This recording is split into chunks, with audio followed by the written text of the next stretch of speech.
ज़रा सेक्रीफाइस करना सीखें। कुछ चंद साल होते हैं शुरू के 3-4 साल, ये गुजर जाते हैं तो फिर लाइफ सेटल हो जाती है, क्योंकि फिर इर्द गिर्द के तमाशाई को पता चल जाता है कि अब ये नहीं हिलेंगे अपनी जगह से, अब ये पक्के हो गए हैं। लेकिन पहले 3-4 साल 100% 1 मिनट में रिश्ता खत्म हो जाता है। और सबसे बड़ी बात, जिन शादीशुदा जोड़ों को औलाद नहीं होती, मेहरबानी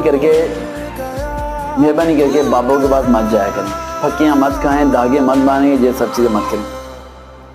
अल्लाह की मर्जी कुछ को औलाद देता है और उनकी औलाद ही बड़े होकर उन्हें जलील करती है, और कुछ को औलाद नहीं।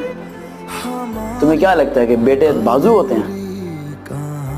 बेटे वालिदैन को सड़क पे लाके खड़ा कर देते हैं, बेटियां बाजू होती हैं, बेटियां बड़ा कुछ कर देती हैं। ये सब कुछ अल्लाह की मर्जी है, तो अल्लाह की मर्जी में राजी रहा करो। वैसे चेकअप कराना सब चीज़ें ठीक है, सब चीज़ें करना कोशिश ठीक है, लेकिन अल्लाह की मर्जी